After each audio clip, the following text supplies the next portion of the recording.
তো বর্ণনার শুরু থেকে আমি বলেছিলাম একটি গানের মধ্যে, সেটা হলো তৈরি হয়েছিল গুনাহগার। তো সেই জায়গায় দাঁড়িয়ে আমার আক্কাস বড় ভাই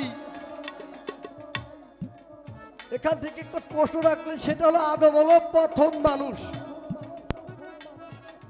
অতি আদর করে, অতি যত্ন করে, অতি ক্ষমতাবান বানিয়ে ওনাকে বানা হইল, কিন্তু উনি কেন ভুল করল?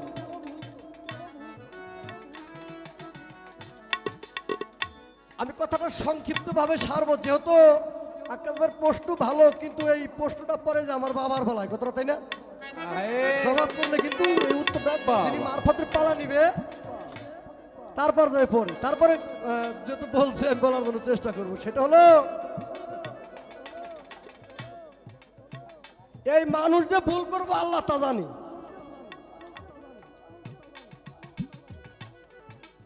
কুনতুম নবী আদামা বাইনা তিনি অলমাই সাজাত, হাদিস শরীফের মধ্যে আসছে আদম যখন পানি কেদার মধ্যে মিশ্রিত অবস্থায় ছিল তখন আমি নবী ছিলাম। তাহলে এই নবীর শিক্ষার আদমের শিক্ষা কিন্তু এক না, তাই না? আমরা কিন্তু বনি আদম থেকে সৃজন হয়েছি, এই জন্য আদম ভুল করছে, পাশাপাশি ভাবে আমরাও ভুল করতে থাকবো, আল্লাহ মাফ করতে থাকবে। কথাটা সংক্ষিপ্ত ভাবে সুকসান ভাই জবাব দিল। গেল তার এক কথা। এবার যাবো পালা গানে, আগে একটি গান করি, তারপরে হয়তো আমার বাজানের কাছে কিছু প্রশ্ন আদি রাখি, তারপর দেখা যাক সে কোন দিকে যায়, আমিও যাওয়ার জন্য চেষ্টা করব।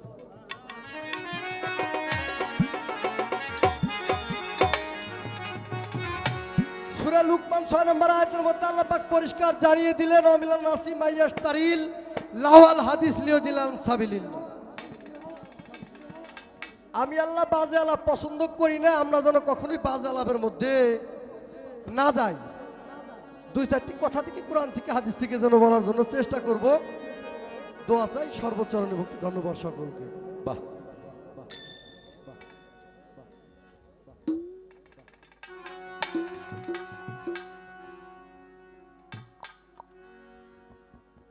তো আমাকে তো হয়েছে শরিয়াতের ভূমিকায়। আমার বাজান ফকির আবুল সরকার বাংলাদেশের কুখ্যাত বিখ্যাত গায়ক, যার তুলনায় সে নিজেই। তো আমি শুধু খালি পাশাপাশি যাওয়ার জন্য চেষ্টা করব। গান আমার বাজানি গাবে, আপনার ধৈর্যকারী সহকারে বসেন, আপনাদেরকে আমার বাজান গান শোনাব। ধন্যবাদ।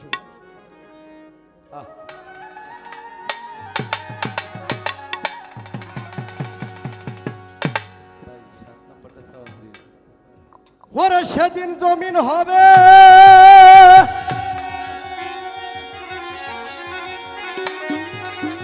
তামার মতো,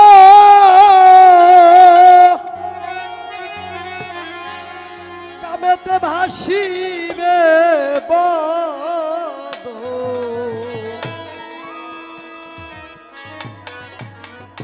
সেদিন মানুষ করবে আহাজারি মন ব্যাপারী, শরিয়াতের করো তাবেদারি।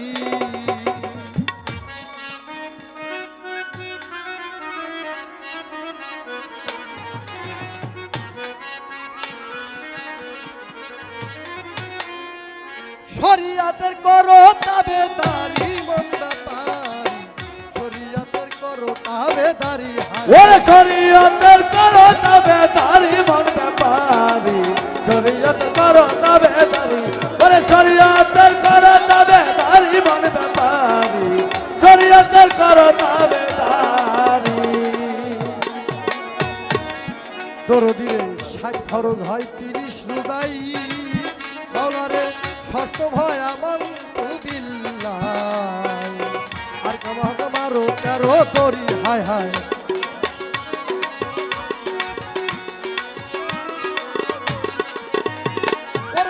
ফরজ হয় 30 রোজাই, দরদিরে ষষ্ঠ ভয় আমার বিল্লাহ, আর কানা তোমারও 13 দড়ি হায় হায়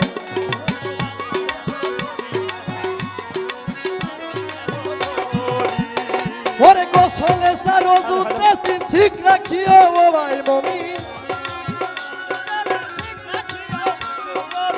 গোসলে সারো জুতে ঠিক রাখিও ও ভাই মমিন তার কুচিতে তার বাধা হাপো দড়ি মন বাড়ি শরীয়তের করো তাবেদারি ও শরীয়ত করো তবে তারি মন ব্যাপারি শরীয়ত করো তবে তারি ওরে শরীয়ত করো তবে তারি মন ব্যাপারি শরীয়ত করো তবে তারি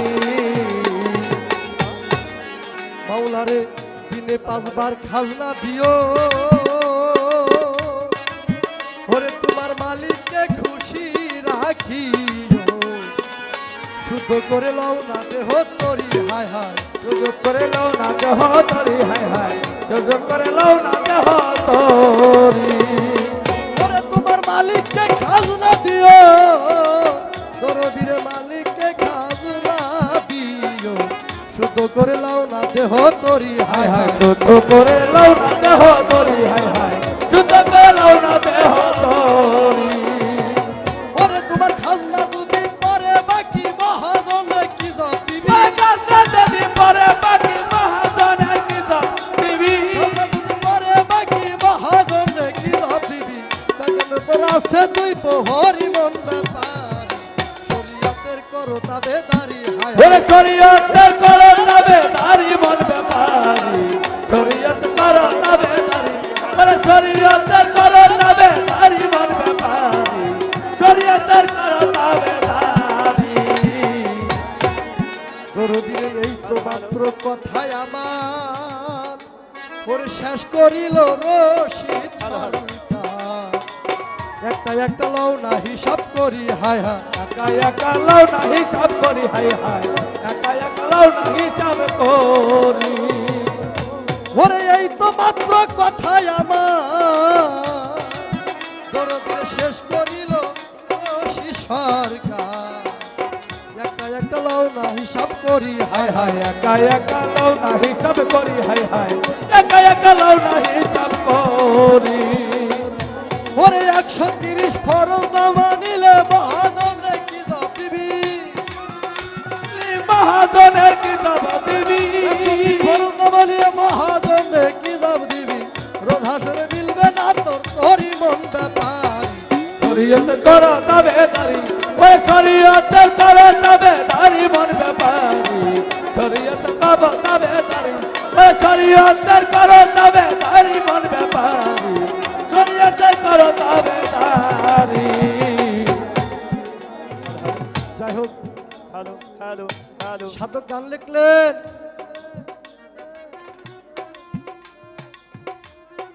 দিনে 5 বার খাজনা দিও তোমার মালিককে খুশি রাখিও শুদ্ধ করে লও না দেহ তোর খাজনা যদি পরে বাকি মহাজনে কি জবাব দিবি 2 কান্দে তোর আছে 2 বহু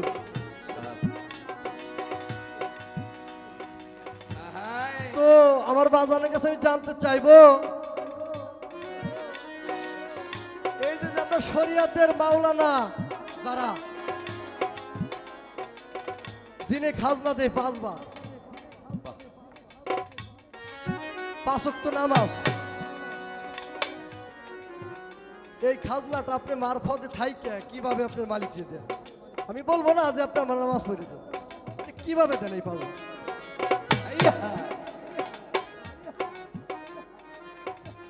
আরেকটি কথা বলা হইল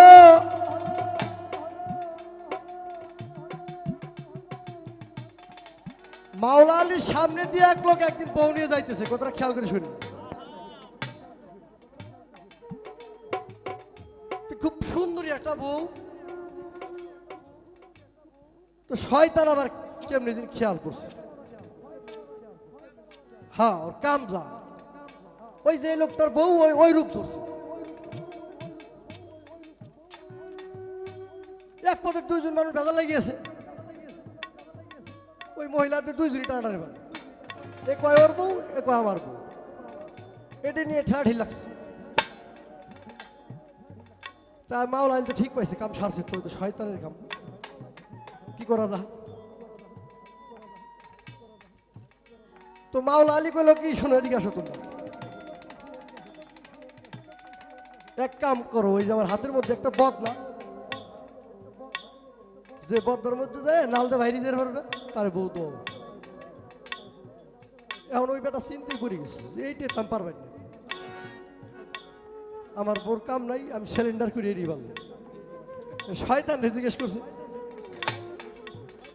যে তোর অবস্থা কয় বের দেওয়া লাগবে, বলো ঠিক আছে, এটি শয়তান। তোমার সাথে সাথে একেবারে চুবুন দিয়ে আটকাই দিচ্ছে। শয়তান তো ছাটাছাটি পারতেছে, কোনো মতেই ছাড়ে না, একেবারে কোরাল করাইলো, জীবন আমি আপনার আশপাশ দিয়ে আটক। সেখান থেকে মাওলা আলী হইল শরিয়াতের বাঘ। তো আমি জানতে চাই এই মাওলা আলীকে শরিয়াতের চেরাক বলা হয় কেন? মারফতের মাওলা আলীকে মারফতের চেরাক বলা হয় কেন? এই গেল একটি প্রশ্ন। আরেকটি প্রশ্ন জানতে চাই, সেটা হলো সূরা হাদীদের ৩ নম্বর আয়াতের মধ্যে আল্লাহ বলল মিন দুনিহি আউলিয়া।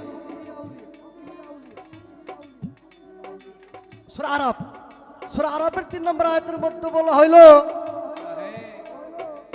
দুনিয়ার মধ্যে কোনো আউলিয়া গ্রহণ করা যাবে না। তাইলে যদি আউলিয়া গ্রহণ করতে যায় তাহলে মারফতটা মানা লাগে, কথাটা তাই না? আউলিয়া গ্রহণ করলেই তো একজন অলির কাছে যাইতো, আর অলির কাছে গেলেই তো মারফতটা মানানো লাগবে, বিষয়টা তাই না? তা আল্লাহ যে নিষেধ করলো মারফত মানার জন্য, এই যে আপনার মারফত যে করা লাগবে এটার একটা ব্যবস্থা করবে, যে আল্লাহ এই জায়গায় এই কথা কইলো কে আপনার মারফতটা মানাই লাগবে, এই 3টি কথা। শরীয়তের করো তবে দাড়ি মানবে পারি, শরীয়ত করো তবে দাড়ি, শরীয়তের করো তবে দাড়ি মানবে পারি, শরীয়তের করো তবে দাড়ি। এই তো মাত্র কথাই আমার দরদিরে শেষ করিল রশিদ সরকার, একটা একটা লও না হিসাব করি, হায় হায় একা একা লও না হিসাব করি, হায় হায় একা একা লও না হিসাব করি। ওরে 130 ফরজ না মানিলে কেমনে তুই যাবি পারে, কেমনে তুই যাবি পারে, না মানিলে কেমনে তুই যাবি পারে, রোজা ধরে মিলবে না তোর তোরই মন ব্যাপার। শরীয়ত করো তবে দাড়ি, ও শরীয়তের করো তবে দাড়ি মানবে পারি, শরীয়ত করো তবে দাড়ি, ও শরীয়তের করো তবে দাড়ি মানবে পারি, শরীয়তের করো তবে দাড়ি। ওরে শরিয়াতের করো তবে দাড়ি মন ব্যাপারি, আগে শরিয়াতের করো তবে দাড়ি।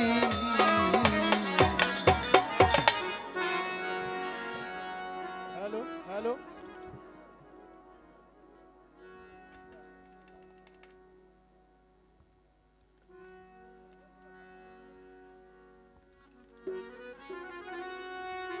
যাই হোক আরেকটি গান করে বসে পড়বো, তারপরে দেখা যাক মারফতের ফকির কোন দিক যায়, আমি সেদিক যাওয়ার জন্য চেষ্টা করব। ধন্যবাদ সবাই।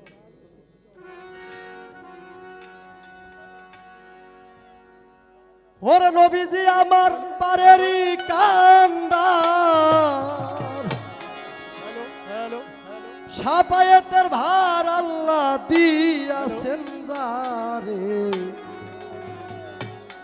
ছিলাম না আমরা সেই নবীরে, ছিলাম না আমরা সেই নবীরে।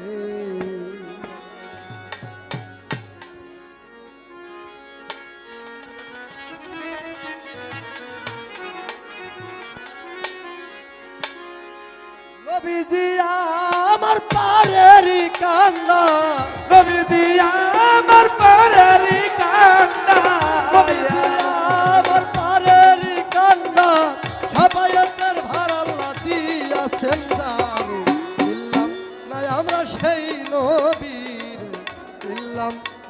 আমরা সেই নবী ওরে নবীজি আমার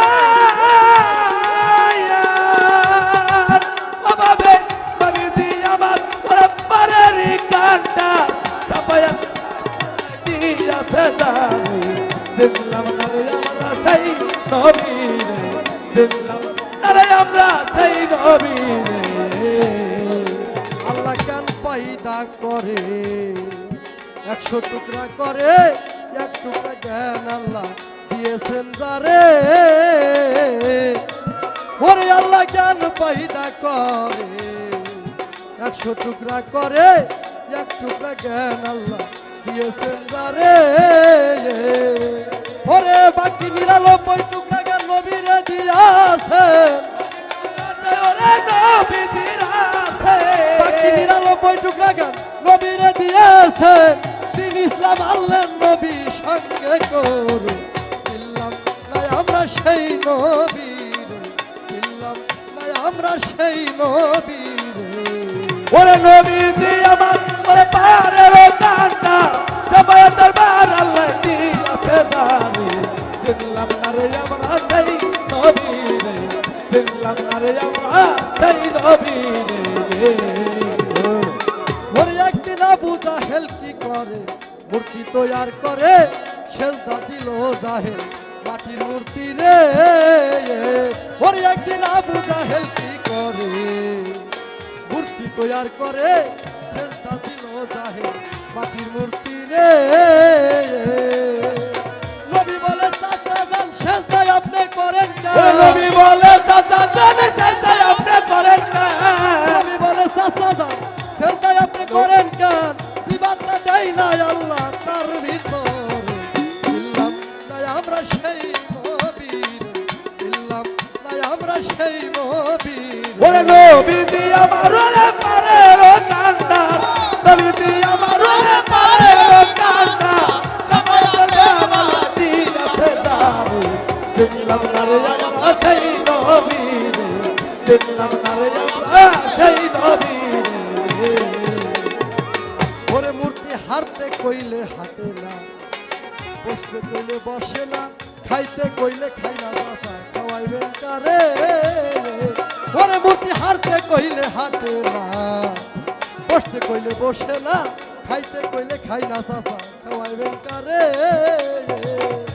ওরে অসীম ক্ষমতাদার সে হয় দয়ার বান্দা ওরে আসিব ক্ষমতা সে হয় দয়ার বান্দা অসীম ক্ষমতাদার সে হয় দয়ার বান্দা চিন্তা করেন চাচা পাইবেন তার ইল্লাম নাই আমরা সেই নবীর ইল্লাম নাই আমরা সেই নবীর ওরে নবীজি আমার ওরে পারের কান্ডা নবীজি আমার ওরে পারের কান্ডা সবাই দরবার আল্লাহ দিয়াছে জানি দিলাম না রে আমরা সেই নবী রে দিলাম না রে আমরা সেই নবী রে আওয়ালে আখে জাহের বাতুনে চিন্তা করেন তারে পাইবেন তারে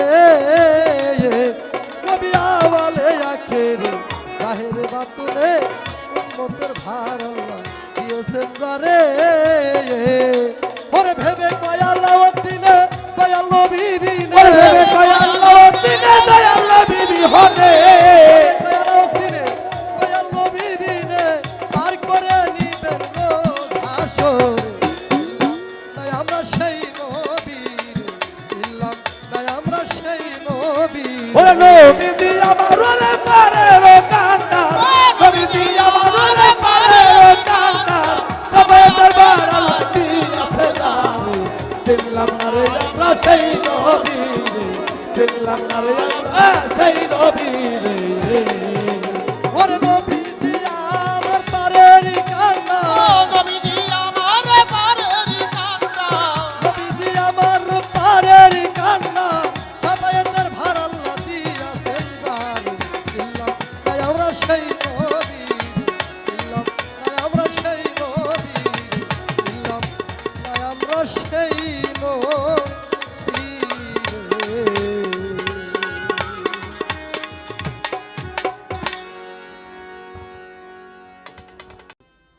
ক্যামেরাম্যানকে বলবো আমার এই কথাটা নেওয়ার জন্য। দেশের বর্তমান এই ক্লান্তি লগ্নে আমরা যারা তরিকতপন্থী মানুষ, যারা তরিকতকে ভালোবাসি, আহলে বায়াতকে ভালোবাসি, এমন একটা মুহূর্ত পার হচ্ছে যে মুহূর্তে আমরা অত্যন্ত মনক্ষুণ্ণ, অত্যন্ত ব্যথিত। কেননা আমাদের দেশে প্রায় 40টার উপরে মাজার ভাঙা হয়েছে।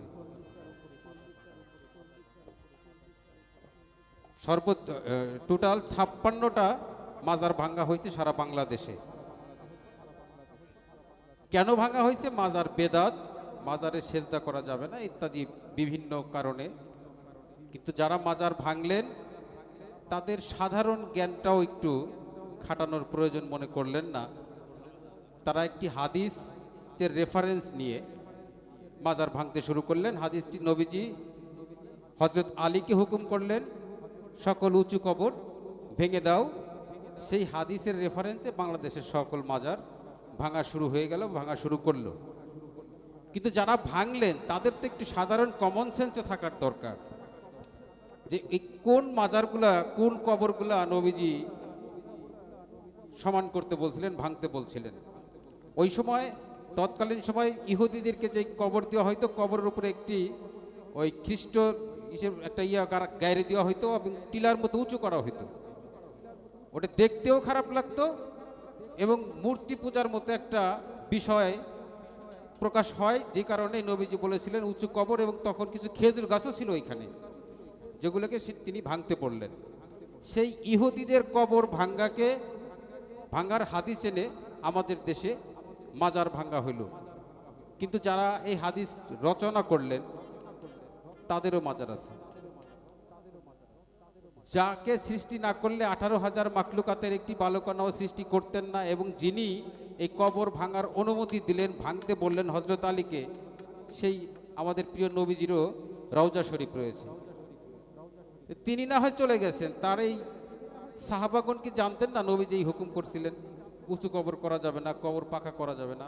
তার রওজাটা হলো কেন? যাকে হুকুম করলেন হজরত আলীকে, তারও মাজার শরীফ রয়েছে। এবং নবীজির দৌহিত্র ইমাম হাসান, ইমাম হুসাইন সহ অনেক নবী আউলিয়াদের মাজার রয়েছে।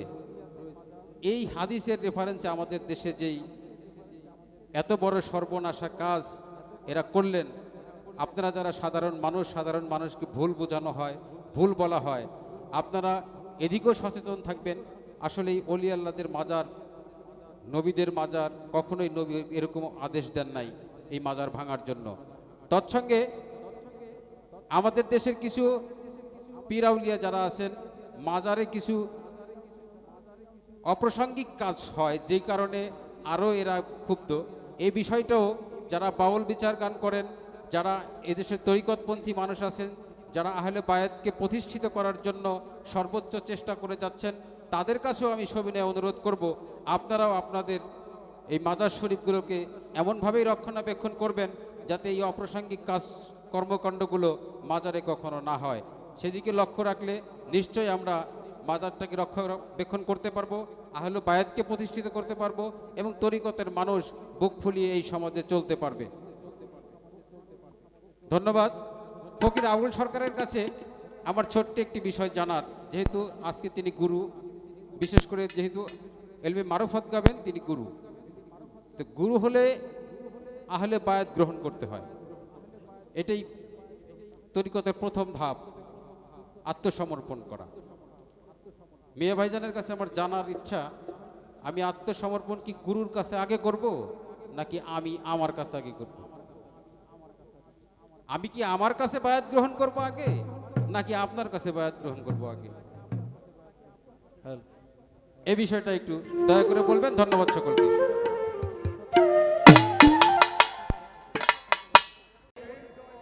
আজকের পালা হলো এলমে শরিয়ত, এলমে মারিফত। এই দুটি বিষয় আলোচনা হবে বাংলাদেশের এই তরুণ প্রজন্মে। অত্যন্ত জ্ঞানগর্ভ আলোচনা করে গান করে আমার বাবাজি সেলিম সরকার শরিয়তের ভূমিকায় দাঁড়িয়ে গান করেছেন, কথা বলেছেন, আমাকে প্রশ্ন করেছেন, তার জবাব দিতে হবে। তার আগে বলবো আমি একেবারে একজন সাধারণ মানুষ বাবা, গান ভালোবাসছিলাম, সেখান থেকে এই পর্যন্ত আসা। তো অনেক কথা বলা হবে, তো যিনি বেশি কথা বলে তার তো দুইটা ভুল হয় নাকি? সেই ভুলগুলি আপনারা ক্ষমার দৃষ্টির দেখে আমাদের উভয়ের জন্য দোয়া চাই। সেলিম সরকার একটা কথা বলছে, এই শরীয়ত আর মারফতের পালা নিয়ে ঝগড়া জাতীয় হয়ে থাকে, কারণ কিছু মানুষ আমরা বুঝিয়েছি শরীয়ত আর মারফত হলে একে অপরের প্রতিপক্ষ। এই প্রতিপক্ষ বুঝাইতে গিয়ে এই ঝগড়ার সৃষ্টি। আর আমরা জানি এটা কোরআন হাদিস ইজমা কিয়াসের আলোকে শরীয়ত আর মারফত হলে একে অপরের পরিপূরক। আমার কথাগুলি কি বোঝা যায়? তাহলে শরীয়ত আর মারফত হলে একে অপরের পরিপূরক। তা যদি হয় সেখানে ঝগড়া হওয়ার কোনো প্রশ্নই আসে না।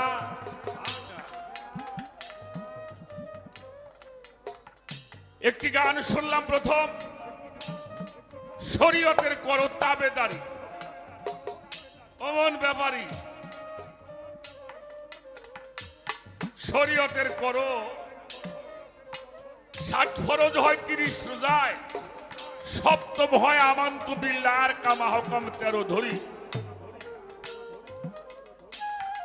অজুতে 4 গোসলে 3, ঠিক রাখিও ও ভাই মুমিন, কমতি পড়লে করবে গ্রেফতারি। এ হলো আমার বাবাজির গান, ভালো গান করেছেন। আপনার যে বিধান আপনি অবশ্যই মানুষকে বোঝাবেন।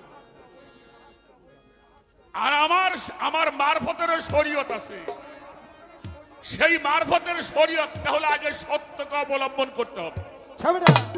দরবেশী লালন শাহ ফকির বলেছেন, সত্য বল সুপথে চল ওরে আমার মন, সত্য সুপথ না চিনিলে পাবি না মাওলার দর্শন। ঠিক কিনা? তো শরীয়ত এই যে আপনি যেটি কইলেন, এটা আমার রসুল কোন জায়গায় কইছে আমি জানি না, তবে রসুল পাক বলছে আর শরিয়ত ও আখওয়ালি, শরীয়ত হলো আমার জবান, যার জবান ঠিক নাই তার ইবাদত ঠিক নাই। কথাটা কি ভুল বললাম নাকি? আগে হলো জবান পরিশুদ্ধ করতে হবে, জবান হলো শরীয়ত। যার জবান সত্য তার কাছে শরীয়ত আছে, তার কাছে তরিকত আছে, তার কাছে হাকিকত আছে, তার কাছে মারিফত আছে, ওয়াহদানিয়ত আছে, নবুয়ত আছে, বিলায়েত আছে, রিসালত আছে, খেলাফত আছে, মাওলাইয়াত আছে, জাহের আছে, বাতিন আছে। আর সত্যই চিনলাম না, সেটা কখনো শুদ্ধ শরীয়ত হইতে পারে না। আমার শরীয়তটার এইটা হলো বিধান। ইসলাম অর্থ কি? ইসলাম কি? এই দেখি দাঁড়ান তো বাবাজি, ইসলাম মানে কি? হ্যাঁ, ইসলাম মানে শান্তি। হ্যাঁ, ইসলাম মানে আত্মসমর্পণকারী। আত্মসমর্পণ করে মুসলমান যিনি হয় তার কাছে ইসলাম আছে, যিনি আত্মসমর্পণ করে নাই তার কাছে ইসলাম নাই। আমাকে প্রশ্ন করছেন, তার প্রথম প্রশ্ন হলো গানের মধ্যে আমরা পাইলাম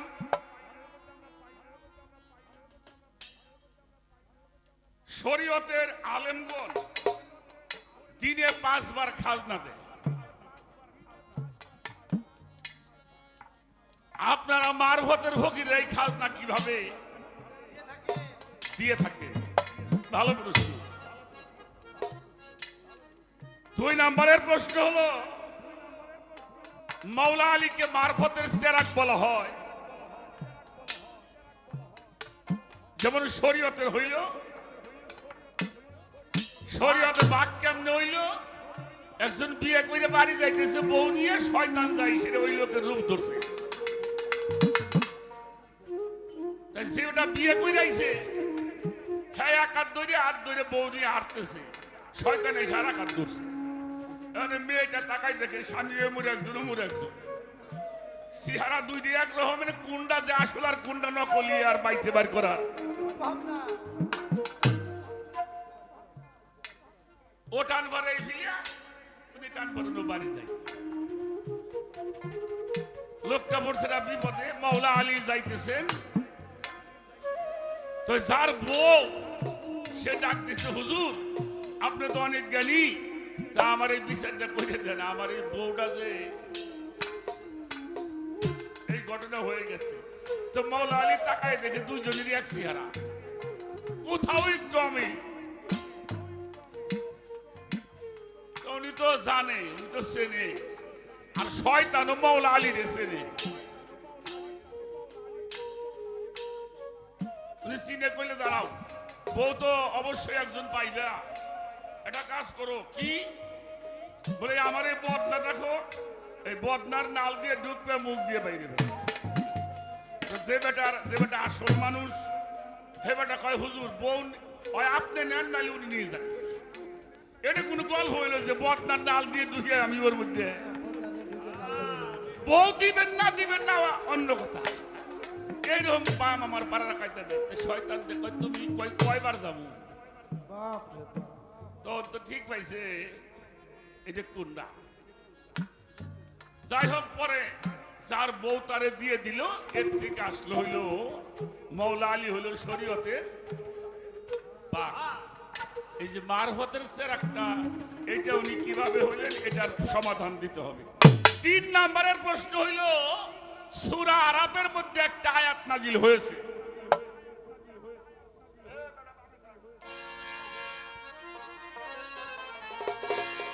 সূরার নাম কি? আপনারা কোন সূরা?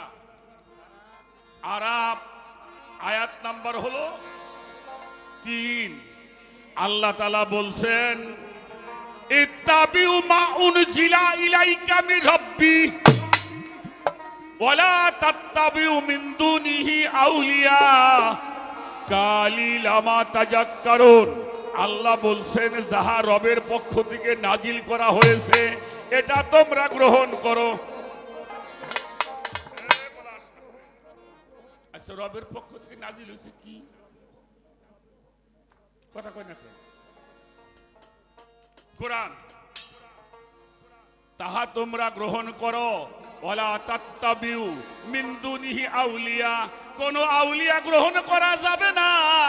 কালিলা মা তাযাক্কারুন, তাদের জন্য শাস্তি হইল জাহান্নাম।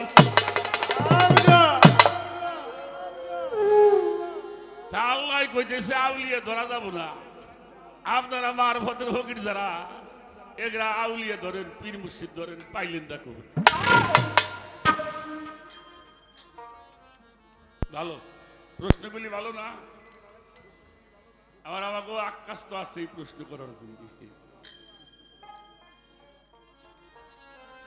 আমাকে সেলিমটা একটা প্রশ্ন করছিলেন যে নবীর এত গুনাহ করতে পারে না, এই কথাটা একটা সমাধান লাগবে। একটা হইল ভুল করা, একটা হলো আটা অমান্য করা, দুইটা কি এক সমান? কথা বলেন না কেন? আমার একটা জিনিস বলছে, এই কাজটা তুমি করো না, কিন্তু হঠাৎ করে আমি ভুলে ওইটা কইরে ফেলাইছি, তাহলে এটা ভুল। আবুল সাহেব এটা করো, আমি এটা করুম না, তাহলে কি একরকম হইল? এটা হলো অন্যায়। হুকুম অমান্য করা অন্যায়। আর কেউ যদি ভুল করে, তা আদম তো ভুল করছিলেন, আদম গুনাহ করে না, আদম ভুল হয়েছিল, আর সেই ভুলের জন্য তিনি তওবা করেছিলেন।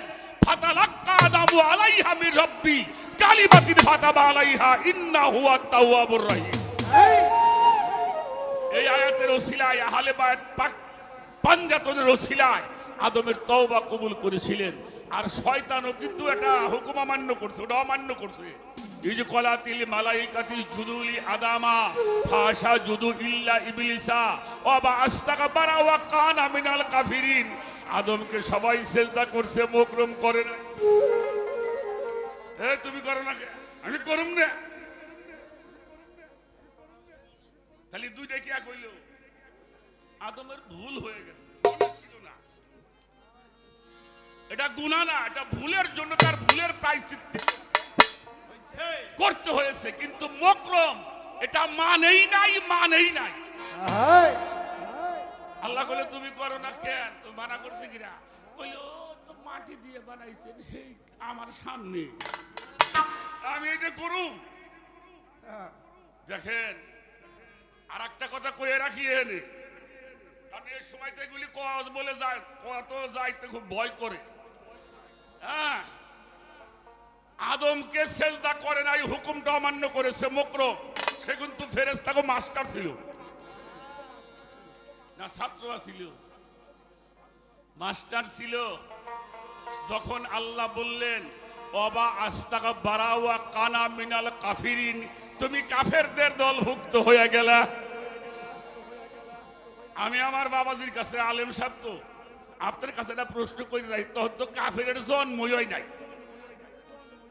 আল্লাহ কেমনি করে বলে তুমি কাফেরদের দলভুক্ত হয়ে গেলে? তখন তো মানুষই কেবল একমাত্র আদম, আর কেউ ছিল। তাহলে আল্লাহ বলতেছে ওয়া আস্তাগফারা ওয়া কানা মিনাল কাফিরিন, তুমি কাফেরদের দলভুক্ত হয়ে গেলে। তখন এই কাফেরদের দলভুক্ত হলো, কাফের ছিল তখন কারা? এটা আপনি কবি এই কথা কইতে হবে সেলিম সাহেব। খেয়াল করতে হবে। দেখেন নূহ নবীর কাছে আসছে শয়তান, ও খেয়াল করেন, নূহ নবীর কাছে আসছে শয়তান। হুজুর আপনি তো শরীয়তের নবী, কুরআন শরীফে নূহ নবীকে শরীয়তের নবী বলা হয়। আপনি তো আল্লাহর কাছে, আল্লাহ তো আপনারে ভালোবাসে, আপনিও আল্লাহরে ভালোবাসেন। আমি একটা সম্মানী জায়গার মধ্যে ছিলাম, আমার একটা অহংকারের কারণে আমার এমন জায়গায় আল্লাহ আমারে পাঠাইছে, আমার চাইতে নিচে জায়গা আর নাই। তা আপনি তো আল্লাহর নবী, একটু কায়দা করে একটু ব্যবস্থা করে দেন, আমি যেন জায়গাটা এবার যাবার ভারি।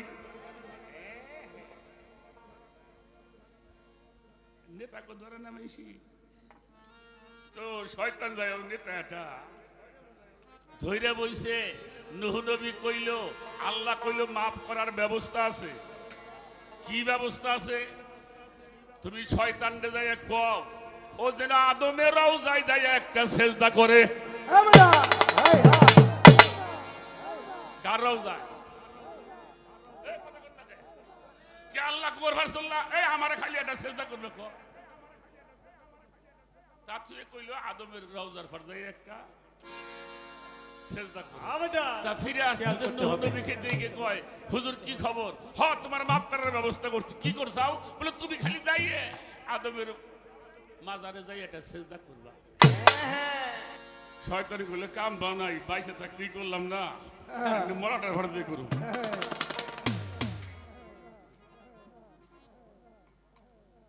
চলে গেছে। পরে আইছে মুসা নবীর জামানা। মুসা নবী তো আল্লাহর সাথে সরাসরি কথা কইতো। মুসা নবীর কইলে আপনি একটু ব্যবস্থা করেন,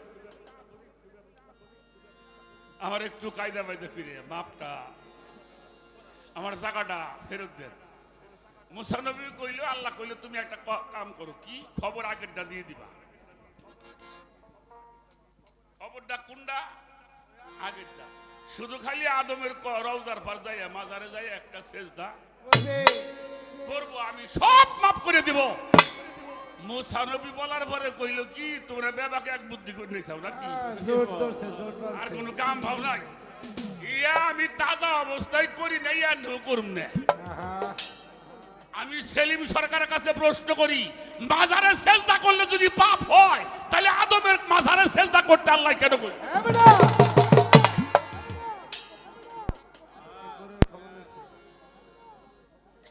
এটা আমার জ্ঞানীর কাছে প্রশ্ন।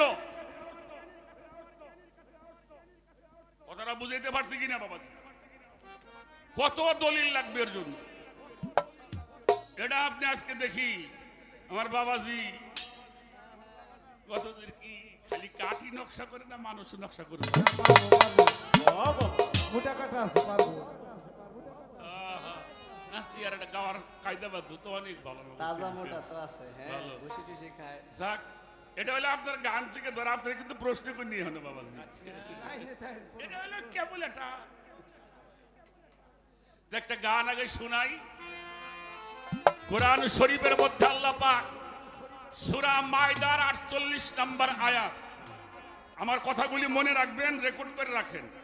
সূরা মায়দার 48 নম্বর আয়াত, সেখানে দুইটা পথের কথা বলা হয়েছে, একটা শরিয়ত, আহা, একটা হলো শরিয়া আর একটা হলো মিনহাজ। এটা আল্লাহর খাস পথ। এই পথটা হলো বিশেষ বিশেষ ব্যক্তিদের জন্য। সুবহানাল্লাহ।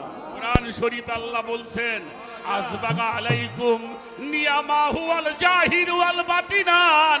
দুই প্রকারের নিয়ামত দ্বারা পরিপূর্ণ করা হয়েছে, একটা জাহিরি নিয়ামত আর একটা বাতুনি নিয়ামত, একটা প্রকাশ্য নিয়ামত, একটা অপ্রকাশ্য নিয়ামত, একটা জাহিরি এলেম আর একটা হইল বাতুনি এলেম। দুই প্রকার এলেম শিক্ষা গ্রহণ করতে হবে। বাতুনি এলেম যদি শিক্ষা করতে চান, আল্লাহ হুকুম দিয়েছেন, আতি আল্লাহু আতিউর রাসূল ওয়া আলিল আমরি মিনকুম। তাবেদারি করতে হবে আল্লাহর, তাবেদারি করতে হবে আল্লাহ রাসূলের, তাবেদারি করতে হবে তোমাদের মধ্যে যাহারা ওলি।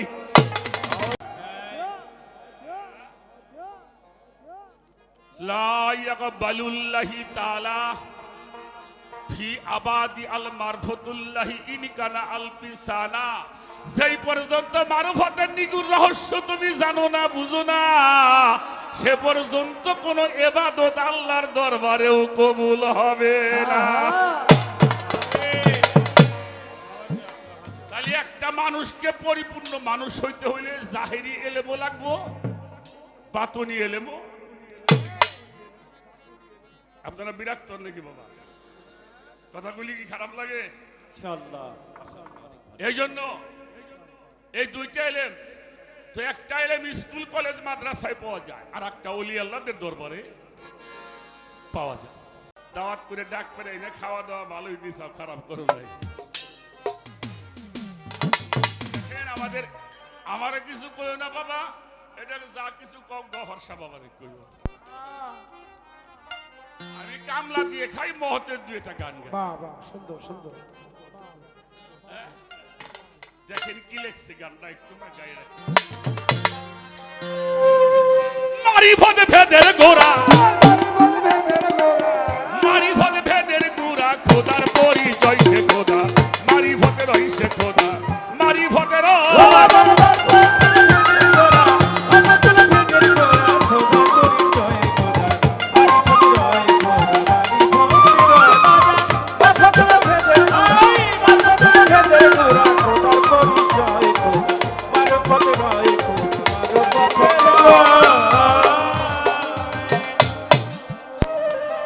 শরীয়তে নাইক পরিচয়,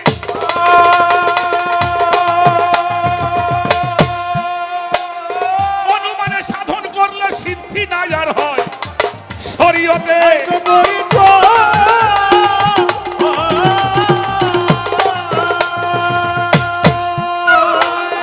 অনুমানে সাধন করলে সিদ্ধি নাই আর হয়। তরিকায় সাধন সিদ্ধি, তরিকায় সাধন সিদ্ধি, তরিকায় সাধন সিদ্ধি, মুর্শিদ ধরতে হয় সে খোদা, মারিফতের সে খোদা, মারিফতের ওরে মারফত হলো ভেদের গোরা, মারফত হলো ভেদের গোরা, খোদার পরিচয় খোদা, মারফত রয় খোদা, মারফত রয়, মারফত হলো ভেদের গোরা, মারফত হলো ভেদের গোরা, খোদার পরিচয় খোদা, মারফত রয় খোদা, মারফত রয়। এইভাবে যান হলো দিব্য জ্ঞান।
যেইভাবে নীরবতা করতেছেন সবাই, আপনারা সবাই মিলে থাকিলে নীরব, আমাদের মনের কথাগুলি বলা যাবে সব। আপনারা সবাই মিলে করবেন একটু দোয়া, তা হইলে হইতে পারে এই ভাবের গান গাওয়া।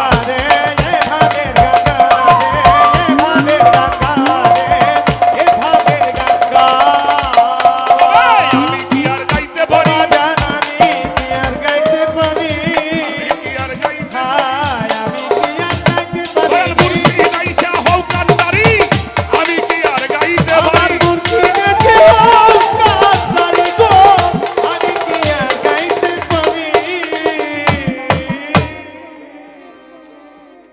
প্রশ্ন করে আমার ভাই, আমার বাজান সেলিম সরকার প্রশ্ন করেছে, তিনি অতি চমৎকার। শরীয়তের আলেম যারা 5 ওয়াক্ত নামাজ পড়ে, দিনে 5 বার খাজনা দিচ্ছে হক আল্লাহর দরবারে।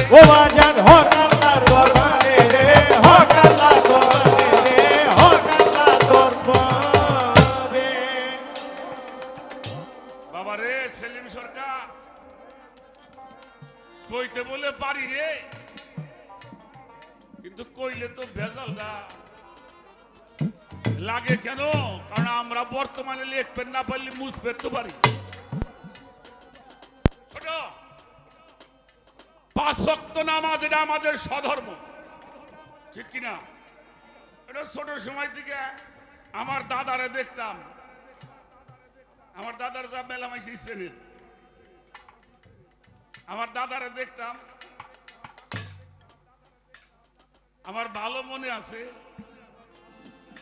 আমার দাদা ফজরের সময়, জোহরের সময়, তখন তো এত ঘন ঘন মসজিদ ছিল না, ওই কাছার ঘরে খাড়াইয়ে উনি নামাজ পড়তো।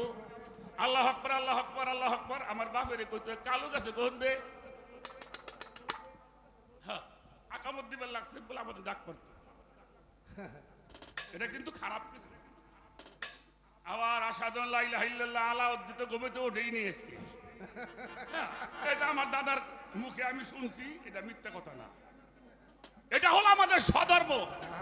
দাদা নামাজ পড়তেছে, আমি আমার গতরে তো এক পোশাক, মালিক দেওয়া পোশাক, মালিকের দোয়া পোশাক, দাদা খারাইছে আমিও খারাইছি। দামি কাপড় দেওয়া নেই। ইয়া শিখবার জন্য অন্য কোথাও জায়গায় যাওয়া লাগে না, বাবা চাচাই দাদারা শিখেছে নামাজ পড়া।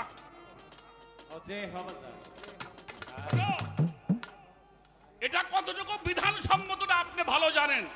আমি একটা সূরার নাম বলবো, সূরাটার নাম হলো সূরা মারিজ, আয়াত নাম্বার হলো 23। কোন সূরার নাম কইছি কোন? সবাইরে বলতে হইব। সূরা আয়াত নাম্বার কত? কি বলছে আল্লাহ? ইন্নাল মুসাল্লিনা আল্লাযিনা হুম আলা সালাতিহিম দাইমুন, তুমি সর্বক্ষণিক সালাতের মধ্যে ডুবে থাকো।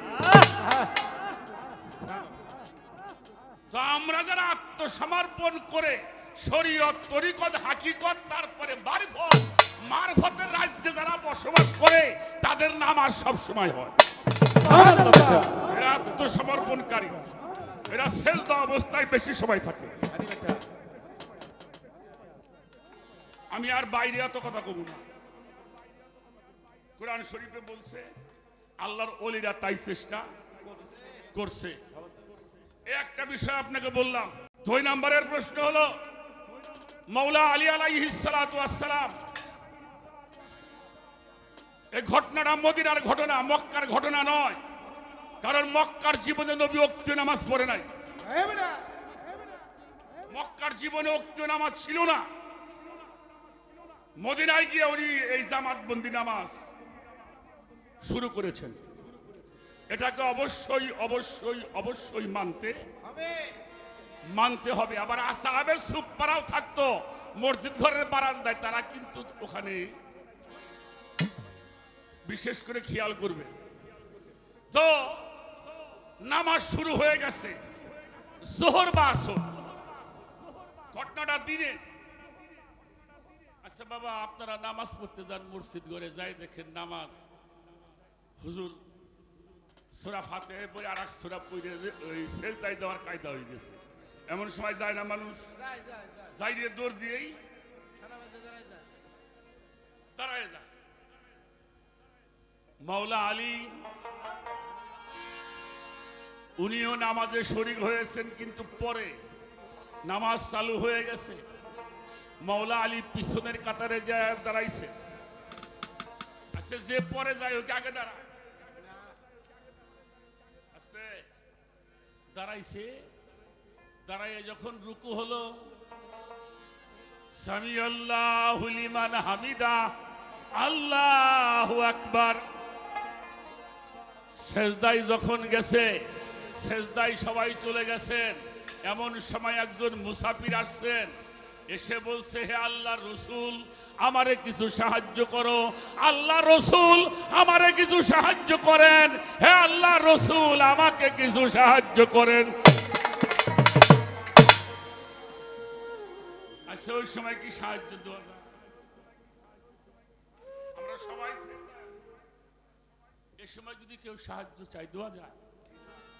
দেওয়া যায়? দেওয়া যায় না। কিন্তু 3 বার যখন চাইছে, কেউ কিছু বলে নাই, সবাই তো সেজদায় আল্লাহর কাছে হাত তুলছে। আল্লাহ, তোমার রাসূলের ঘরে এসে ফিরে গেলাম, আল্লাহ তুমি দেখে রাখো, তোমার রাসূল কিন্তু আমারে সাহায্য করলো না। বাজানটা বিরক্ত হন না তো? আমি কিন্তু এনে গান গাইবার আসিনি। এই মাটিতে আমার ভাইয়েরা বাজানরা যদি একটু জ্ঞান পায়, আল্লাহ বলেছে তুমি একটা হরফ জানলে মানুষকে জানাই। তো সবাই যখন সেজদা, যখন বলছে, হে আল্লাহ, আপনার রাসূলের ঘরে এসে আমি খালি হাতে ফিরে গেলাম। মাওলা আলী আলাইহিস সালাম, ওনার আঙ্গুলের মধ্যে একটা আংটি ছিল, হীরকের আংটি। উনি আস্তে করে আংটিটা এইভাবে সেজদায় আছে, আংটিটা খুলে এইভাবে ইশারা করছে, এটা নিয়ে যাও।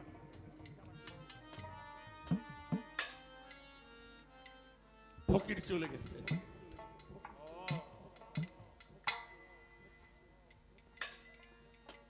সূরা মায়েদা আয়াত নাম্বারটা হচ্ছে 55। আল্লাহ তাআলা বলছে, ইন্নামা ওয়ালিয়াকুমুল্লাহু ওয়া রাসূলুহু ওয়াল্লাযিনা আমানুল্লাযিনা ইউকিমুনাস সালাতা ওয়া ইতুজ যাকাতা ওয়া হুম রাকিউন। সুবহানাল্লাহ।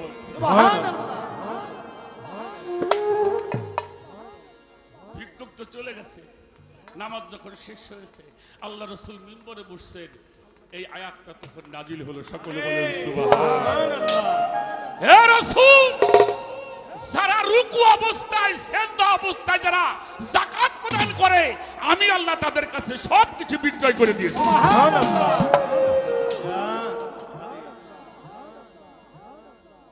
আমার রাসূল বলল, আজকে যদি মাওলা আলী এই কাজটা না করতো, আমি ইসলামকে বাঁচায় রাখতে পারতাম না।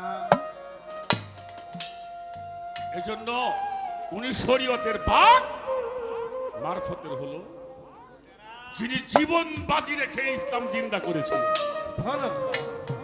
মক্কা থেকে মদিনা যাওয়ার সময় কোন মানুষ তার বিছানার মধ্যে শুইতে সাহস পায় নাই। নিজের জীবন বাজি রেখে মাওলা আলী নবীর বিছানায় শুয়েছিলেন, নিজে মরার ভয় করে।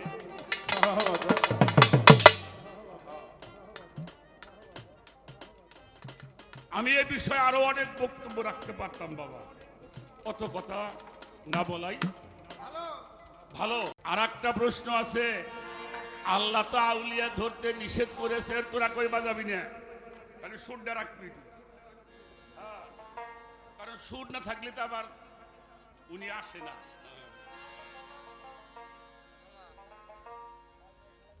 কি আমার ভাষাটা একটু বুঝেন, তোমরা টোকায়ও না।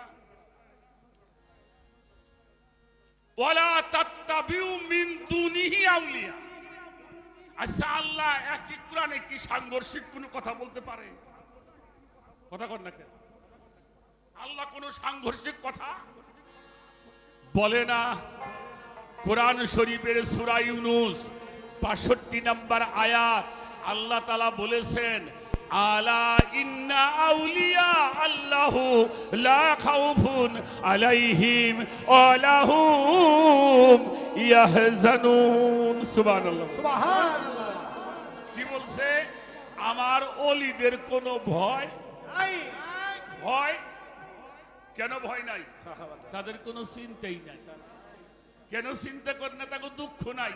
যাকে দুঃখ আছে এরা চিন্তা করে।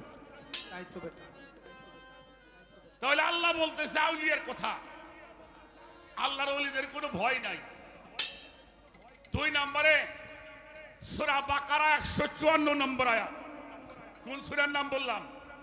সূরা বাকারা ১৫৪ নম্বর আয়াত। আল্লাহ তাআলা বলছেন, ওয়ালা তাকুলুলি মাইয়াবতালু ফি সাবিলিল্লাহি আমওয়াতান বাল আহইয়ান ওয়ালাকিল্লাহি তাশউরুন।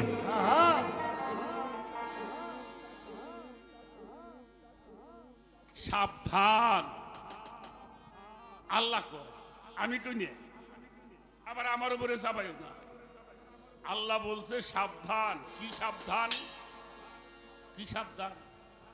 যারা আমার রাস্তায় কুরবানি হয়ে গেল, সুবহানাল্লাহ বলেন, আমার রাস্তায় কুরবানি হয়ে গেল, শহীদ হয়ে গেল, ফানা হয়ে গেল, বিলীন হয়ে গেল, তোমরা তাদেরকে কখনোই মৃত ভাবিও না। এটা আলিম পিসাব কইছে? হ্যাঁ, ভান্ডারের পিসাব কইছে? ৮০০ হুজুর কইছে? কেরা কইছে? আল্লাহ কয়, যারা আমার রাস্তায় কুরবানি হয়ে গেল, শহীদ হয়ে গেল, ফানা হয়ে গেল, বিলীন হয়ে গেল, তাদেরকে তোমরা কখনোই মৃত ভাব। তোমরা যেমন খানা খেয়ে বাঁচো, আমি আল্লাহ আমার ওলিদের মাজারে রওজার মধ্যে আমার কুদরতি হাত দ্বারা আমি খানা বন্টন করি। সুবহানাল্লাহ। ওয়ালাকিল্লাহি তাশউরুন। এটা তোমরা বুঝো না।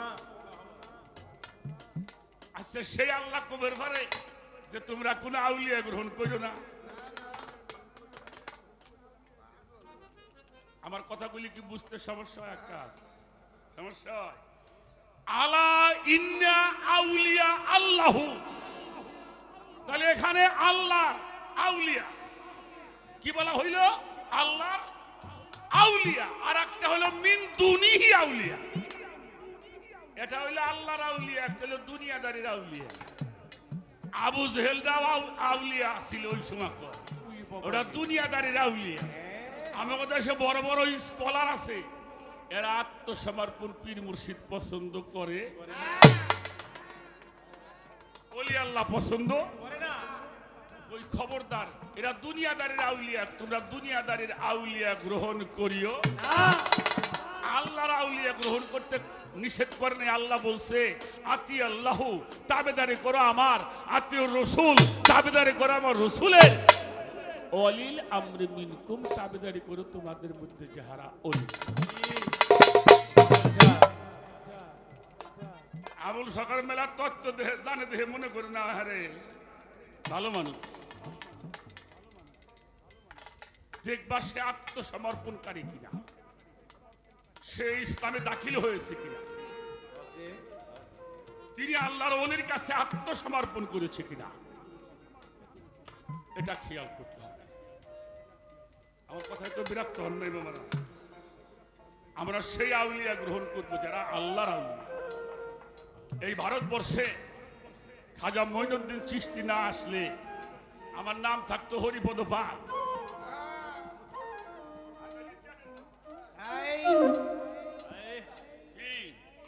কার্তিক চন্দ্র মজুমদার, হ্যাঁ, সুশান্ত মুখোপাধ্যায়, আর এই খাজা মঈনুদ্দিন চিশতি এসে আমাদেরকে বানিয়ে দিয়েছেন মুসলমান, শিখিয়ে দিয়েছেন লা ইলাহা ইল্লাল্লাহ আন্নাহু মুহাম্মাদুর রাসূলুল্লাহ। সকলে বলেন সাল্লাল্লাহু আলাইহি ওয়াসাল্লাম। শাহজালাল বাবা, শাহপরান বাবা, খানজাহান আলী, শরফুদ্দিন চিশতি, শাহ আলী বাবা, অগণিত আল্লাহর ওলিরা এই দেশে এসে মুহাম্মাদি ইসলাম প্রচার করেছে। জি।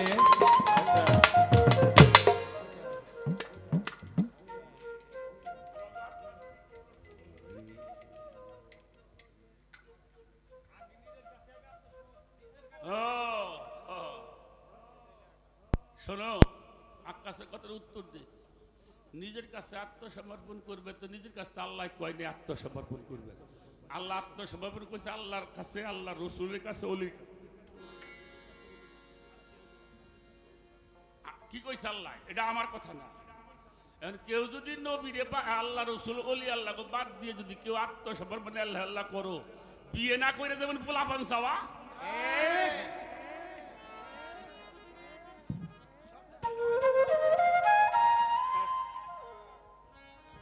আল্লাহ আল্লাহ আত্মসমর্পণ করাও তাই।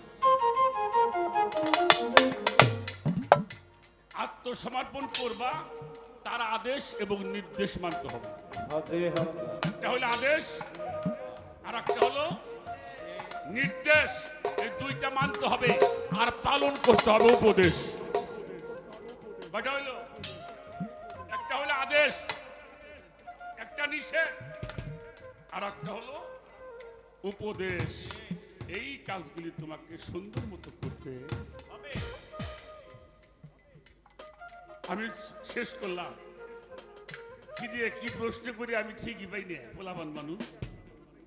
তারপরে মুরব্বীর হাতে হইল গাছ।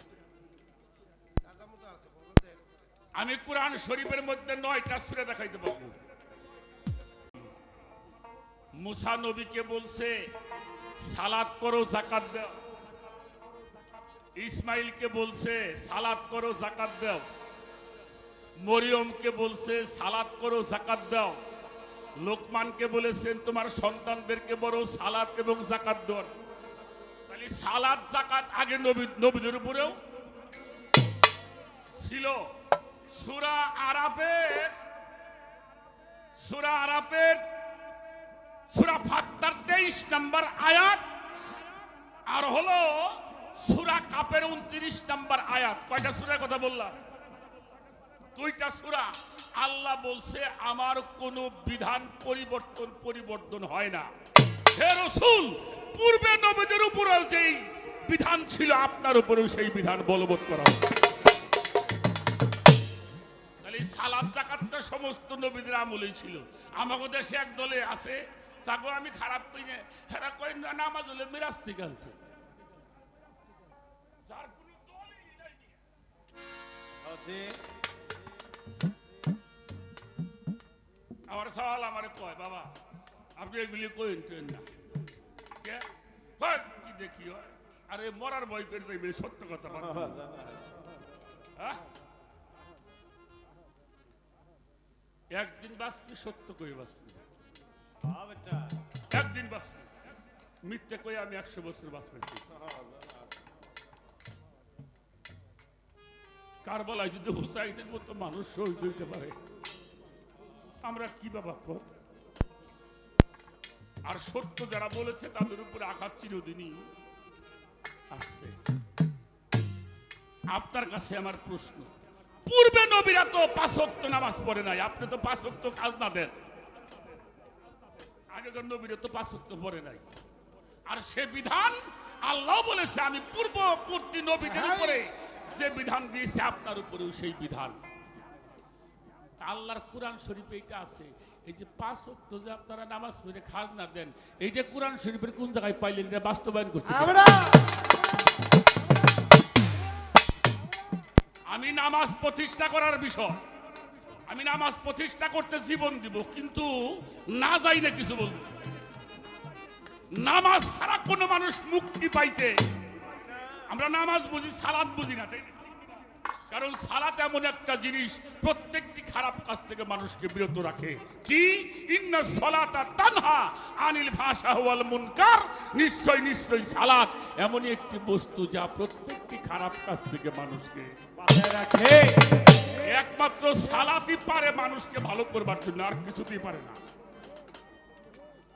সেই সালাদটাকে জানতে হলে আপনি কোরআনটা ভালো করে পড়তে হবে। কোরআনটা শুধু পড়লে হবে না, কোরআনটা বুঝতে হবে। আর যদি না বোঝেন, ফাসআলু আহলাল যিকরিল্লাহ ইন কুনতুম লা তালামুন, তোমরা যাহা না বোঝো আমার আহলে যিকিরকে জিজ্ঞেস করো। কথাবার্তা শেষ করল, দেখি আমার বাপে আমাকে কোন দিকে, কি ভুল কইলাম নাকি? আবার শুনবেন তো, এগুলো শুনবেন না বাড়ি যাবেন? হ্যাঁ, আচ্ছা, অবশ্যই শোনা লাগবে। হ্যাঁ, আর যদি খুব জরুরি কাম থাকে, আমাকে নিয়ে যায়। এটা আপনি আর নাও পাইতে পারেন। আশা করি আর বেশি কিছু না বলে আর একটা গান আমি করব। জানে মোর বন্ধুর ভেদের গোরা, ভগবান ভেদের গোরা, গোরা বলি গোরা,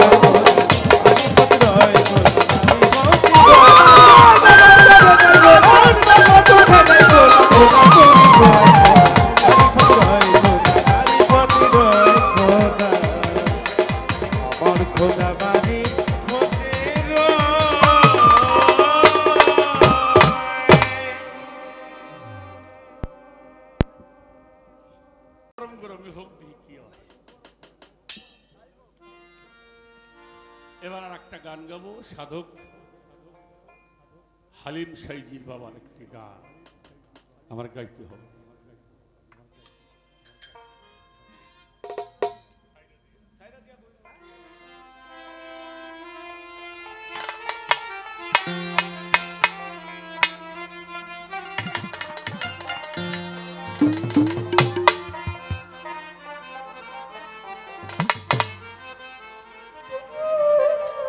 ওরে মানুষ সাইরা দিয়া এই যে বহিরঙ্গ,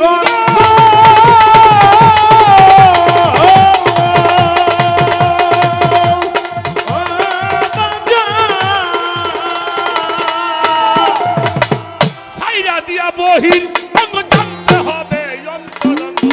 ধ্যানের ঘরে লাগাও প্রেমের চাবি বাজান, ধ্যানের ঘরে লাগাও প্রেমের চাবি দেখা পাবি। ফানা ফিলা দেশে যেদিন যাবি, তারপর ফানা ফিলা দেশেই যাবি, চাবি দেখা পাবি। ফানা ফিলার দেশে যেদিন যাবি।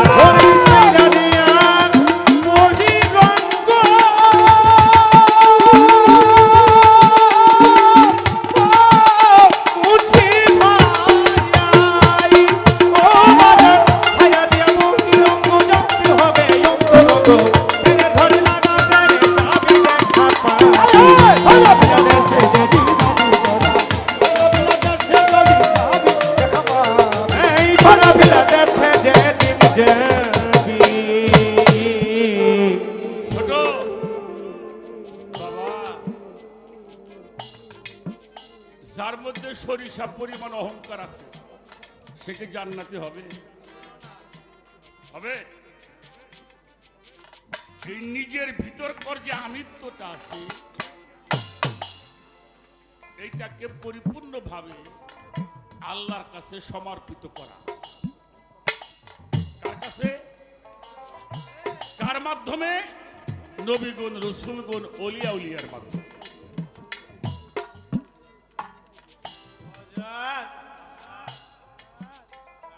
আত্মসমর্পণ, এর নাম হলো ইসলাম।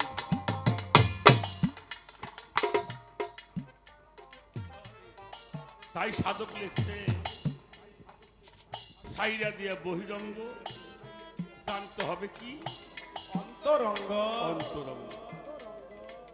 ধ্যানের ঘরে লাগাও প্রেমে চাবি দেখা পাবি। ফানা ফিল্লার দেশে যেদিন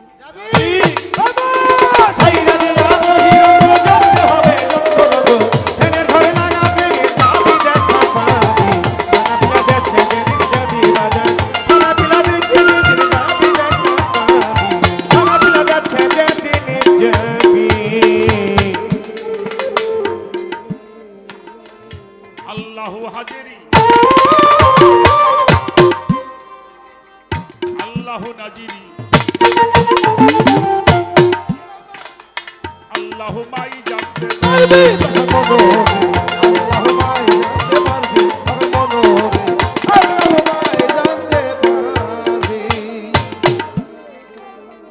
আল্লাহ হাজেরি আল্লাহ নাজিরি আল্লাহ মাই জানতে পাবি ওরে আল্লাহ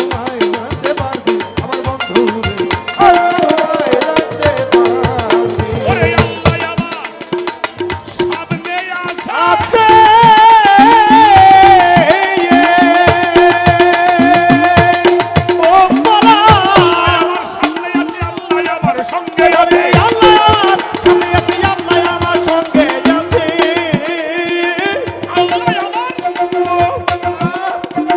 সামনে আছে আল্লাহ আমার সঙ্গে আছে ওরে আল্লাহ আমার মধ্যে আছে তুমি পাগল আল্লাহ আমার মধ্যে আছে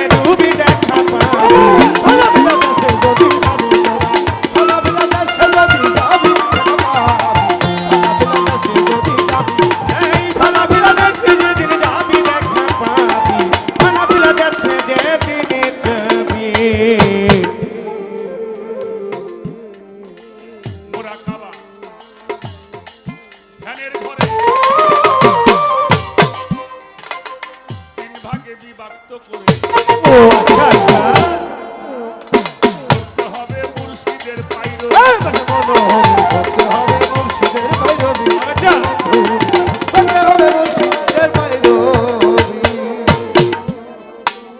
মুরাকাবা ধ্যানের ঘরে এই তিন ভাগে বিভক্ত করতে হবে মুর্শিদের পাইরো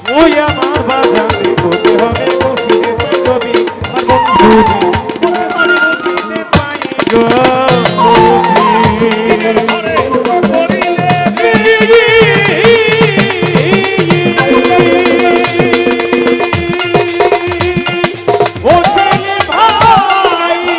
করিলে দিল এসো হাওয়ায় করিলে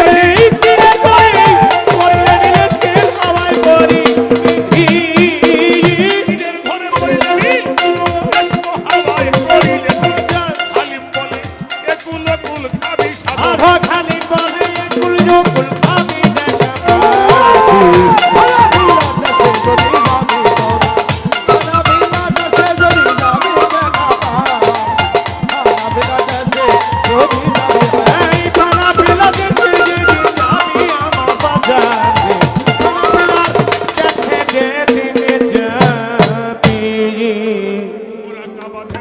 মুরাকাবা ধ্যানের ঘরে তিন ভাগে বিভক্ত করে করতে হবে মুর্শিদের পাইরো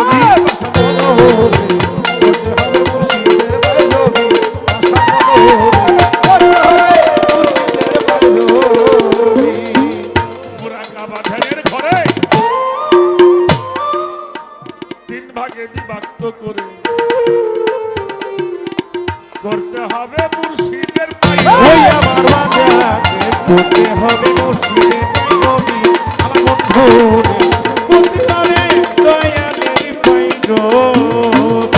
দিলের ঘরে করিলে দিল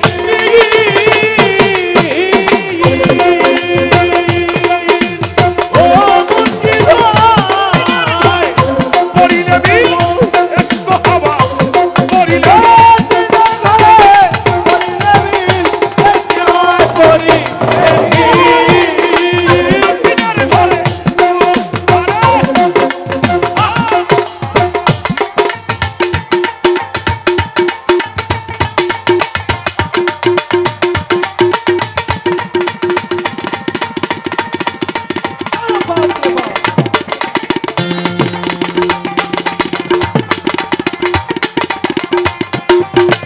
দিলের ঘরে দিলের ঘরে করিলে দিল এসো হাওয়ায় করিলে দিল